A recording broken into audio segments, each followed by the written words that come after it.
విజయ్ మల్య ఒకప్పుడు ఎలా ఉండేవాడంటే నడుస్తుంటే ఒక పక్క దీపిక పడుకొని ఇంకో పక్క కత్రీనా కైఫ్. న్యూ ఇయర్ వచ్చిందంటే కింగ్ ఫిషర్ క్యాలెండర్ కోసం కొట్టుకునే వాళ్ళు. వెళ్తే కింగ్ ఫిషర్ విమానంలోనే వెళ్ళాలి, ఎందుకంటే ఎయిర్ హోస్టెస్ అందంగా ఉంటారు. తాగితే కింగ్ ఫిషర్ బీరే తాగాలి, స్మూత్ గా ఏముందిరా అని అనుకునే వాళ్ళు. అమ్మాయిల అందాన్ని చూపించి అతి తక్కువ కాలంలో బ్రాండింగ్ చేశాడు. కుర్రాళ్ళకి ఐపీఎల్ అంటే చాలా ఇష్టం అని తెలుసుకుని రాయల్ ఛాలెంజ్ బెంగళూరు ని 476 కోట్లకి కొనేశాడు. విజయ్ మల్య లిక్కర్ బ్రాండ్ అయిన రాయల్ ఛాలెంజ్ మందు సేల్స్ పెరగాలంటే ఆ మందు పేరు క్రికెట్ టీం కు ఉండాలి. అందుకనే రాయల్ ఛాలెంజ్ బెంగళూరు అనేసి ఆర్సీబీకి పేరు పెట్టాడు. అంటే ఆర్సీబీ ఫ్యాన్స్ అంతా లిక్కర్ బ్రాండ్ కి సపోర్ట్ చేసినట్టేనా, లేదా కోహ్లీ కూడా లిక్కర్ తాగండి అని సపోర్ట్ చేసినట్ట? ఆర్సీబీ కంపెనీ ఓనర్ ఎవరు అంటే డియాగియో అనే ఇంగ్లాండ్ కి చెందిన లిక్కర్ కంపెనీ. మన ఇండియాలో విజయ్ మల్య డబ్బులు కొట్టేసి తీసుకెళ్లి ఆ డియాగియో కంపెనీలో పెట్టుబడి పెట్టాడు. ఆ చెత్త లిక్కర్ కంపెనీ పెట్టిన క్రికెట్ టీం కోసం 11 మంది పోయారు. ఈ ముసలినాక ఈ వయసులో క్రికెట్ ఫ్యాన్ అంటే మీరు ఎలా నమ్మారా?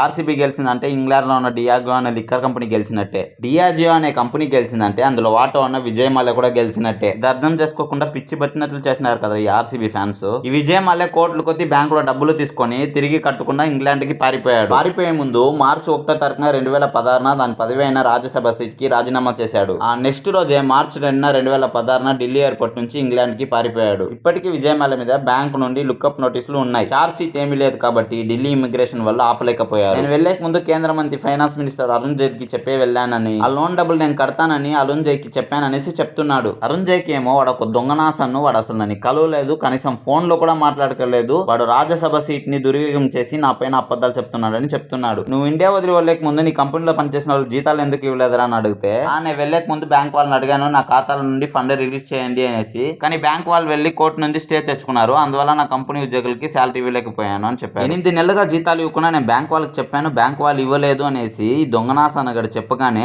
ఇప్పుడున్న జనరేషన్ అవును విజయ్ మల్య మంచివాడే అని అనుకుంటా అని అందరూ అనుకుంటున్నారు. 2017 జూలైలో మొత్తం ఇండియా బ్యాంక్ లో తీసుకున్న అప్పు 6,000 కోట్లు మాత్రం. మార్చి 20, 2019లో ప్రైమ్ మినిస్టర్ మోడీ ఒక ఇంటర్వ్యూ ఇచ్చాడు. విజయ్ మల్య అనే అతను 9,000 కోట్ల అప్పు తీసుకొని ఇండియా నుంచి పారిపోయాడు. ఇండియాలో ఉన్న అతని ఆస్తులన్నీ అమ్మేసి బ్యాంకు వడ్డీతో సహా కట్టేశామని చెప్పాడు మోడీ. నేను తీసుకుంది 6,000 కోట్లు అంటే 9,000 కోట్లని ఎందుకు చెప్పాడు మోడీ? ఎవరో మోడీని మిస్లీడ్ చేశాడని ఒక పేపర్ తెచ్చి చూపించాడు Vijay Mallya. Indian finance minister Nirmala Sitharaman కూడా విజయ్ మల్య ఆస్తులు జప్తు చేసి 14 కోట్లు బ్యాంకు వడ్డీతో సహా కట్టేసింది మా ప్రభుత్వం అని చెప్పాడు. వాడిని అప్పు చెప్పండి ఇండియాకి అనేసి 2018 డిసెంబర్న ఇంగ్లాండ్ ని అడిగింది. ఇంగ్లాండ్ కోర్టు కూడా వాడిని అప్పు చెప్పండి తీర్పునిచ్చింది. కానీ ఈ దొంగనాసన్ను నేను ఇండియాకి వెళ్తే నా ఆరోగ్యం పాడైపోతుంది, అక్కడ రాజకీయ వేధింపులు ఉంటాయి, అవే గలిచేశాడు. యూకే హైకోర్టు స్టే ఇచ్చింది. మళ్ళీ ఇండియాకి వెళ్తామని యాంకర్ అడిగితే వెళ్తా అని సిగ్గు లేకుండా చెప్పేశాడు భయ్య. కానీ ఆ మాటకు ఆ మాట మామ, ఆ రోజుల్లో ముసలి ప్రాణం నడుస్తుంటే చుట్టూ చీతాకొక చిలుకలు ఎగిరేవి. సినిమా చూసేటప్పుడు విజయ్ మల్య కంపెనీ యాడ్ ఎప్పుడు వస్తుందా అని ఎదురు చూసేవాళ్ళు. మీకు కూడా గుర్తే ఉంటుంది. ఇప్పటికైనా తెలుసుకోండి ఎవరిని నమ్మాలి ఎవరిని నమ్మకూడదని.